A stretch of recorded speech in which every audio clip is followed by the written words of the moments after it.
High சிலகுட்டீஸ் நான் வந்துட்டேன். But என்ன 3 ஆயிட்டு நம்ம வந்துடுவோம். இன்றைக்கி என்ன டிப்ஸ் அப்படின்னு பார்க்குறதுக்கு முன்னாடி எப்போ பார்த்தாலும் எல்லோரும் சொல்கிற ஒரே விஷயம், ஏன் நானே கொஞ்சம் மாதத்துக்கு முன்னாடி சொன்ன ஒரே விஷயம் என்னென்னா, என்னடா இது என்னெல்லாமோ பண்ணி பார்க்குறேன், இந்த உள்ள உடம்பு குறைவனு சாதிக்கிறேன் அப்படின்னு தான் யோசித்தேன்.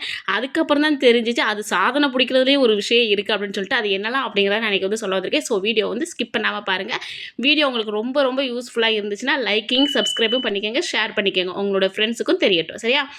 ஃபஸ்ட்டு விஷயம், பசிக்காமல் சாப்பிடாதீங்க. இந்த மிஸ்டேக்கை நான் ரொம்ப காலமாக செஞ்சுக்கிட்டு இருந்தேன். அதாவது என்னென்னா, என் ஹஸ்பண்ட் என்ன தெரியுமா பண்ணுவார், அவர் சாப்பிடும்போது என்னையும் சேர்த்து உட்கார வச்சு நீயும் சாப்பிட்ரு, இல்லைன்னா அப்புறம் நீ சாப்பிட மாட்டேன் அப்படின்னு சொல்லிட்டு சாப்பிட சொல்லிடுவார். நான் என்ன பண்ணுவேன்னா, சரிங்க அப்படின்னு சொல்லிட்டு உட்காந்து சாப்பிட ஆரம்பிச்சிருவேன். காலப்போக்கில் அது என்ன ஆயிடுச்சுன்னா, பசிச்சாலும் பசிக்காட்டாலும் என் வயிற்றுக்குள்ளே வந்து சாப்பாடு உள்ளே போய்கிட்டே இருந்திருக்குது. அதாவது என்ன சொல்கிறது, தப்பு பண்ண இடமே அதுதான் அப்படிங்கிற மாதிரி இருக்குது. ஏன்னா நம்ம வந்து பசிக்காமல் எப்போ சாப்பிட்றோமோ அப்போ வந்து கண்டிப்பாக நமக்கு வந்து வெயிட் போடத்தான் செய்யும். பசி இருக்கோ இல்லையோ ஆனால் கரெக்டாக சாப்பிட்றோம். அப்போது நம்ம என்ன பண்ணலாம், எதுவுமே பண்ண முடியாமல் நம்மளை நாமே கேள்வி கேட்போம், ஏன் நமக்கு இப்படி வெயிட் போட்டுக்கிட்டே இருக்குது, நம்ம அப்படி என்ன தான் பண்ணிக்கிட்டு இருக்கோம் அப்படிங்கிற மாதிரி கேட்போம். அது இல்லாமல் நம்ம என்ன செஞ்சாலும் குறையவே மாட்டேங்கடா, என்ன தான் பண்ணனே தெரிய மாட்டேங்க அப்படின்னு வந்து யோசிச்சு ஓவர் திங்க் பண்ண ஆரம்பிச்சிருவோம். ஆனால் அதுக்கு உங்கள் பாடியோட ரியாக்ஷன் என்ன தெரியுமா, ஏய் நான் கேட்டனா எனக்கு இது வேணும்னு நான் உன்கிட்ட கேட்டனா அப்படிங்கிற மாதிரி தான் நம்மளோட ரியாக்ஷன்லாம் இருக்கும். அதாவது நம்ம பாடியோட ரியாக்ஷன்லாம் இருக்கும். நான் கேட்காமலே ஏன்டி உள்ள தள்ளுறேன் அப்படிங்கிற மாதிரி எனக்கு தெரிய ஆரம்பிச்சிருச்சு. ஏன்னா வயிறு எப்போ பார்த்தாலும் கம்முன்னு இருக்கும். ஆனால் வயிற்றுக்குள்ளே வந்து நான் உள்ளே கொடுத்துக்கிட்டே இருந்தேன். உடம்புக்கு தேவையில்லாத டைமில் சாப்பிட்டோன்னு வைங்களேன், அது எனர்ஜியாக மாறவே செய்யாது, ஃபேட்டாக தான் மாறும். இப்போ பாருங்கள், குண்டு பூசணிக்காய் மாதிரி ஆயிடுச்சு. இனிமேலாவது ஒழுங்காக சாப்பிட்டாலாம், அதை எப்படி சொல்கிறது, சாப்பாட்டெல்லாம் குறைச்சி ஹெல்த்தியானதெல்லாம் சாப்பிட்டு குண்டு பூசணிக்காயிலேருந்து கொஞ்சம் குறைஞ்சி கத்திரிக்காய் மாதிரி வரலாம், இல்லை ஒரு தக்காளி மாதிரி வரலாம் அப்படிங்கிற ஒரு ஐடியாவில் இருக்கிறேன். நம்ம பிரச்சனை என்ன தெரியுமா, ரொம்ப கவலைப்பட்டாலும் சாப்பிடுவோம், போர் அடித்தாலும் சாப்பிடுவோம். நான் அப்படி தான் ரொம்ப ஃபீல் பண்ணேன்னு வைங்களேன், அநியாயத்துக்கு என் வாய் ஏதாவது கேட்டுக்கிட்டே இருக்கும், எதையாவது சாப்பிட சொல்லி கேட்டுக்கிட்டே இருக்கும். என் வயிறு கேட்குதோ இல்லையோ, என் நாக்கு சும்மாவே இருக்காது, நரம்பு இல்லாத நாக்கு அப்படித்தானே இருக்கும். அப்படிங்கிற மாதிரி என்கிட்ட எதையாவது கேட்டுக்கிட்டே இருக்கும். நானும் எதையாவது போட்டு தின்னு விட்றேன். தின்னு முடிச்சதுக்கப்புறம் தான் தெரியுது நம்ம உடம்பு இந்த அளவுக்கு வெயிட் போட்டுருச்சு அப்படின்னு சொல்லிட்டு.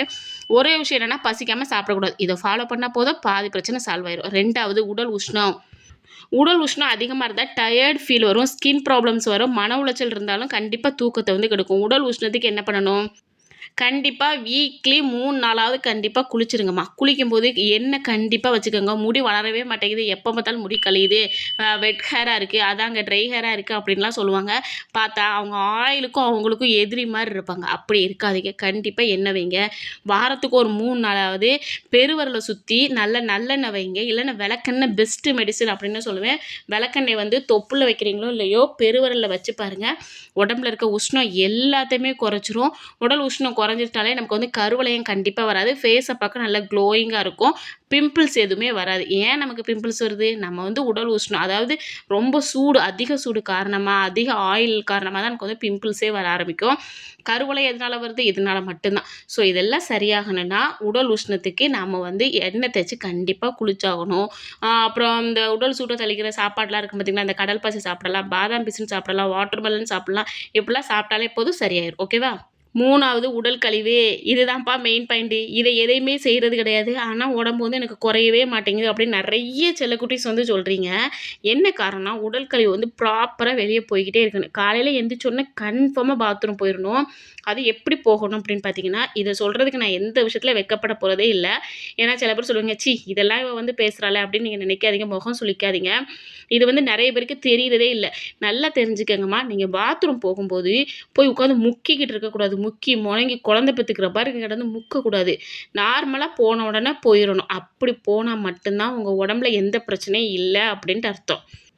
இதுக்கு நீங்கள் என்னெல்லாமோ செய்யணுங்கிற அவசியம்லாம் இல்லை. ஏன்னா நிறைய பேர் என்னென்னா, பைல்ஸ் பிரச்சனை, அக்கா பைல்ஸ் இருக்குது, ஏதாவது சொல்லுங்கங்கிறாங்க. ஃபஸ்ட்டு விஷயம், நீங்கள் நிறைய தண்ணி குடிங்க. எவ்வளோக்கு எவ்வளோ முடியுமோ அவ்வளோ தண்ணி குடிங்க. எப்போவுமே எண்ணெய் தலையில், ஹேரில் எப்போவுமே எண்ணெய் வச்சுருங்க. நான் சொன்னேன் பார்த்தீங்களா கொஞ்சம் நேரத்துக்கு முன்னாடி, பெருவரலில் எண்ணெய் வைங்கன்ட்டு. இந்த எண்ணெய் வச்சாலே போதும், உங்களுக்கு உடல் சூடு வந்து சூப்பராக குறைஞ்சிரும். நல்லெண்ணெய் தேய்ச்சி வாரத்துக்கு ஒரு வாட்டி கண்டிப்பாக குளிங்க. தண்ணி சத்து அதிகமாக உள்ள பொருட்களாக எடுத்துக்கோங்க. இந்த மாதிரிலாம் நீங்கள் எடுக்கும்போது உங்களுக்கு வந்து உடல் உஷ்ணம் எல்லாம் குறைஞ்சிருச்சுன்னா நமக்கு வந்து பைல்ஸ் வந்து ஈஸியாக குறைஞ்சிரும். ஸோ நீங்கள் வந்து பைல்ஸ் வரக்கூடாது அப்படின்னு நினச்சிங்கன்னா, தண்ணி தாண்டா மெயின். நான் அவ்வளோ கஷ்டப்பட்டிருக்கேன். நான் ஃபஸ்ட்லேருந்தே சொல்லியிருக்கேன், எனக்கு வந்து பைல்ஸ் பிரச்சனையில் நான் எவ்வளோ பாடுபட்டேன் அப்படின்ட்டு. பிள்ளைக்கு வந்து நம்மளால ஒழுங்கா பால் கொடுக்க கூட முடியாது. அந்த அளவுக்கு நான் வந்து உட்கார முடியாமல் ஒரு சாஞ்சு உட்காந்துருப்போம். அந்த அளவுக்கு கஷ்டப்பட்டதுக்கு அப்புறம் அதே மாதிரி இன்னொரு விஷயம்ப்பா, நாட்டு மருந்து கடையில் கருணைக்கிழங்கு லேகியம்னு கிடைக்கும் இல்லையா? நீங்கள் போய் உங்கள் நாட்டு மருந்து கடையில் போய் கேளுங்க, எனக்கு வந்து இப்படி பைல்ஸ் பிரச்சனை இருக்குது, குழந்தை பிறந்து இவ்வளோ நாள் ஆச்சு, எனக்கு ஏதாவது மருந்து இருக்கான்னு கேட்டிங்கன்னா அவங்க கருணைக்கிழங்கு லேகியம் கொடுப்பாங்க. இல்லைனா உங்கள் ஊரில் வேறு ஏதாவது லேகியம் இருந்தால் அதை கொடுப்பாங்க. அந்த காலையில் ஒரு உருண்டை, நைட்டு ஒரு உருண்டை சாப்பிட்டுட்டு ஒரு கிளாஸ் வெந்நி குடிக்க சொல்லுவாங்க. அது எப்படி கொஞ்சம் வெதுவெதுன்னு இருக்க வெந்நி. ஏன்னா நமக்கு பைல்ஸ் பிரச்சனை இருக்கிறவங்களுக்கு வெந்நி குடிச்சிங்கன்னா கண்டிப்பாக பைல்ஸ் பிரச்சனை இன்னும் கூடும். ஸோ அதனால் அளவாக வெதுவெதுன்னு இருக்க வெந்நி குடிங்க, சரிங்களா? உடல் கழிவு ப்ராப்பராக வெளியே போயிட்டாலே போதும்டா. நம்ம பாடிக்குள்ளே ஒரு பாய்சன் மாதிரி இருக்கும் அது உள்ள. ஏன்னா எப்படி சொல்கிற, உடல் கழிவு எல்லாம் உள்ளுக்குள்ளேயே தங்கிக்கிட்டே இருந்துச்சுன்னா அது ஒரு விஷம் தானே. அது வந்து கரெக்டாக வெளியே போய்கிட்டே இருக்கணும். அதை உள்ளே சேர்த்து வச்சு என்ன ஆக போகுது சொல்லுங்கள்? ஸோ எவ்வளோக்கு எவ்வளோ அதை வந்து வெளியே தள்ளணுமோ அவ்வளோக்கு எவ்வளோ வெளியே தள்ளிடுங்க. நம்ம என்ன பண்ணுறோன்னா இதுக்காக ப்ராப்பராக எதுவுமே பண்ணுறதில்ல. சிம்பிள் ட்ரிக் என்ன தெரியுமா? நைட் டைமில் கடுக்கா பொடி குடிச்சிருங்க, திரிபலா பொடி குடிங்க, இல்லை நெல்லிக்காய் பொடி குடிங்க. கடுக்கா பொடி வந்து சூப்பர் எஃபெக்டிவாக இருக்கும். இதை விட எஃபெக்டிவ் எதுன்னு பார்த்தீங்கன்னா திரிபலா பொடி. திரிபலாவில் 3மே சேர்ந்துருக்கும். கடுக்காய், தாண்டிக்காய், நெல்லிக்காய் 3மே சேர்ந்துருக்கும் போது திரிபலா வந்து வேறு லெவலில் நமக்கு வந்து பலன் கொடுக்கும். வெயிட் லாஸ் பண்ணுறவங்களுக்கு திரிபலா பொடி வேறு லெவலில் இருக்கும். திரிபலாவும் நெல்லிக்காயும் ரொம்ப ஸ்பீடாக வந்து நமக்கு வந்து வெயிட் லாஸ்க்கு வந்து உதவும். ஸோ வீட்டில் வந்து நெல்லிக்காய் பொடி வந்து தயார் பண்ணி வச்சுக்கோங்க, சரிங்களா? அசால்ட்டாக நமக்கு வந்து நம்மளோட வெயிட் லாஸையும் குறைச்ச மாதிரி இருக்கும். நம்ம உடம்புல இருக்க கெட்ட கழிவுகள் எல்லாமே வெளியே போயிடுச்சுன்னு வைங்களேன், நம்ம நார்மலாக ஆயிடுவோம். இதை தான் இதுக்கு முன்னாடி உள்ள வீடியோவில் நான் சொல்லியிருப்பேன். நம்ம இந்த வெண்பூசணி ஜூஸ் சொன்னேன் பார்த்தீங்களா? அந்த வெண்பூசணி ஜூஸ் நீங்கள் குடிச்சிங்கன்னா உங்கள் தொண்டையிலேருந்து ஆசன வாய் வரைக்கும் இருக்கிற அத்தனை பிரச்சனைகளை அத்தனை பிரச்சனைகளையுமே வெளியே நீக்கிறோம். உள்ளுக்குள்ளே ஒரு பிரச்சனை வைக்காது இந்த வெண்பூசணி ஜூஸு. நான் அடிக்கடி சொல்லிக்கிட்டே இருக்கேன். பட் யாரெல்லாம் குடிக்கிறீங்கன்னு தெரியல. என்னோடய வீடியோ அதாவது கண்டினியூவாக பார்க்குறவங்க எல்லாருமே குடிப்பீங்க நான் நம்புகிறேன். யாராவது குடிச்சிங்கன்னா அவங்க வந்து கமெண்ட் பண்ணுங்கள். ஏன்னா உங்களை பார்த்து இன்னொருத்தவங்க வந்து திருந்தலாம் இல்லையா? எத்தனையோ மக்கள் வந்து மற்றவங்க செய்கிறத பார்த்து தான் செய்யணும்னு ஆசைப்படுவாங்க. ஸோ அதனால் நீங்கள் செஞ்சேன்னு சொல்லிட்டு கமெண்ட் பண்ணிங்கன்னா கண்டிப்பாக மற்றவங்களுக்கு செய்கிறதுக்கு ஒரு மோட்டிவேஷனாக இருக்கும். 4வது பாயிண்ட், லேட் நைட்டு. நம்ம பண்ணுற பெரிய தப்பு என்ன தெரியுமா? லேட்டாக தூங்குறது. முதல்ல ஒரு 5 நிமிஷம் பார்த்துட்டு அப்புறமா தூங்கிடுவோம் அப்படின்னு சொல்லிட்டு ஃபோனை எடுப்போம். ஆனால் அதுக்கப்புறம் ரீல்ஸ் பார்ப்போம். ரீல்ஸ் முடிஞ்சதுக்கப்புறம் சீரிஸ் பார்ப்போம். அதுக்கப்புறம் பார்க்க மெட்டி ஒலி குட்டி ஒலின்னு சொல்லிட்டு அதெல்லாம் உட்காந்து பார்க்க ஆரம்பிச்சிடுவோம். இப்படியே நேரம் போய்கிட்டே இருக்கும். அப்புறம் மணியை பார்த்தா தான் தெரியும் 2 இல்லை 3 மணி ஆயிருக்கும். அப்புறம் எங்கேருந்து காலைல எந்திக்கிறது? இழுத்து மூடி கொரட்டை விட வேண்டியது தான். இதை மாதத்துக்கு ஒரு வாட்டி இல்லைன்னா வாரத்துக்கு ஒரு வாட்டி செஞ்சால் பரவாயில்ல. இதையே டெய்லி வழக்கமாக செய்ய ஆரம்பிச்சிட்டிங்கன்னா உங்கள் உடம்பு வந்து கண்டிப்பாக கெட்டு போயிடும். இப்போ நாங்கள் என்ன பண்ணுவோம்னா மூவி டைம் அப்படின்னு சொல்லிட்டு மாதத்துக்கு ஒரு வாட்டி, அதாவது குழந்தைங்க வந்து இந்த இந்த மூவிஸ்லாம் பார்க்க ஆசைப்படுவாங்க தெரியுமா? இந்த சுனாமி மாதிரி, இந்த எரிமலை மாதிரி, இதெல்லாம் என் பசங்க வந்து ரொம்பவே ஆசைப்படுவாங்க. நான் என்ன பண்ணுவேன்னா தனியாக டிவியில் போட்டு விடாமல் மூவி டைம் சொல்லிட்டு மாதத்துக்கு ஒரு வாட்டி குழந்தைங்க முன்னாடி ஃபோனை தூக்கி வச்சுருவேன். நைட்டு ஒரு 7 மணி 8 மணிக்கிட்ட எல்லாருமே சேர்ந்து ஒரு 1 ஹவர் அந்த மூவி பார்ப்போம். ஏன் நான் அப்படி சொல்கிறேன்னா, கண்டிப்பாக நம்ம வந்து மூவிஸ் பார்க்கும்போது மற்ற விஷயங்கள்லாம் காட்டத்தான் செய்கிறான். எவன் இப்போ அந்த மாதிரிலாம் காட்டாமல் இருக்கான்? குழந்தைங்க படம் பார்ப்பாங்க, இந்த மாதிரிலாம் நம்ம காட்டக்கூடாதுங்கிற அறிவே இல்லாமல் எல்லாரும் அந்த மாதிரி தான் படம் எடுக்கிறான்.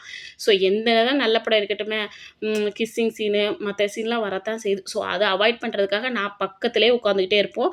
ஸோ பக்கத்துலேயே உட்காந்து பசங்களை வந்து மோட்டிவேட் பண்ணி, அதாவது அந்த பிள்ளைங்க படம் பார்க்கும்போது படத்தை மட்டுமே பார்க்க வச்சுட்டு மற்ற சீன்ஸ்லாம் நாங்களே மாற்றி விட்ருவோம். ஸோ எதனால் இதை நான் சொல்ல வரேன்னா, மாதத்துக்கு ஒரு வாட்டி நீங்கள் வச்சுக்கங்களே தவிர டெய்லி நீங்கள் லேட் நைட் தூங்க ஆரம்பிச்சுன்னா உங்களை பார்த்து தான் உங்கள் பசங்க வந்து கெட்டு போவாங்க. ஸோ அதனால் டெய்லி நைட்டு தூங்காதீங்க. இதுவே குழந்தைங்க இப்போ தான் குழந்தை பெற்றிருக்காங்கன்னா அவங்க ரொம்ப கஷ்டம்ப்பா. ஏன்னா அவங்க வந்து தூக்கத்தையே தூரமாக வச்சுருவாங்க. பாவம் அவங்க நினச்சாலும் வந்து தூங்க முடியாது. கொஞ்சம் பசங்கள்லாம் வளர்ந்ததுக்கு அப்புறம் மட்டும்தான் அவங்களால தூங்க முடியும். அது வரைக்கும் அவங்களுக்கு வந்து பாடி வந்து ரொம்பவே டயர்டாக இருக்கும். ஃபோக்கஸ் குறையும், மூடு ஸ்விங் ஆகும், எதை பார்த்தாலும் எரிச்சல் வரும், கோவம் வரும், யார் என்ன கேட்டாலும் அவ்வளோ வெறுப்பு வரும். இது எல்லாமே குழந்தை பிறந்த வீட்டில் இருக்கத்தான் செய்யும். ஸோ இதை நினச்சி ஃபீல் பண்ணாதீங்க. கண்டிப்பாக எல்லாம் சரியாகும். குழந்தை பிறந்து அது வளர்ந்து தவழ்ந்து நடக்க ஆரம்பித்து அது பேச ஆரம்பித்து ஒரு காலத்தில் ஓட ஆரம்பித்து நல்லா நடந்து ஸ்கூலுக்கு போக ஆரம்பித்ததுக்கு அப்புறம் தான் இந்த பிரச்சனைலாம் சரியாகும். ஸோ அது வரைக்கும் அனுபவிச்சு தான் ஆகணும், வேறு வழி. 5வது, கொள்ளு ராகி டெய்லி ஒரு நெல்லிக்காய் கண்டிப்பாக எடுத்துக்கோங்க. இது ஏங்க அந்த 3 மட்டும் சொல்கிறீங்க அப்படின்னா, கொள்ளு வந்து நமக்கு வெயிட் லாஸ்க்கு ரொம்பவே உதவுண்டா. ஸோ கண்டிப்பாக கொள்ளு சாப்பிடுங்க. கொள்ளு வந்து எப்படி சமைச்சு சாப்பிடணும்னு சொல்லிட்டு நான் இன்றைக்கி நைட்டு போடுற ஷார்ட்ஸில் நான் போடுறேன். கண்டிப்பாக சாப்பிடுங்க, சரிங்களா? நீங்கள் ராகி கூழாக எடுத்துக்கோங்க, இல்லை களியாக எடுத்துக்கோங்க, இல்லைன்னா புட்டு கூட எடுத்துக்கோங்க. எப்படியோ ஒரு விதத்தில் ராகி வந்து உள்ளே தள்ளிடுங்க.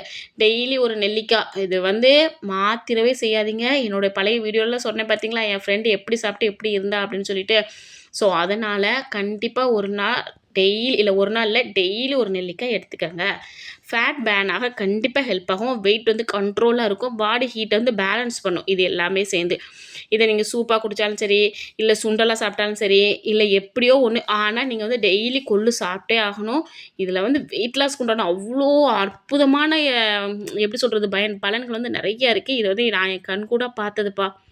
நான் வந்து டெய்லி கொள்ளு தண்ணி வந்து குடிச்சிக்கிட்டு இருக்கிறேன். நீங்களும் கண்டிப்பாக கொள்ளு தண்ணி குடிங்க. உடம்பு வந்து கண்டிப்பாக வெயிட் லாஸ் ஆகும்.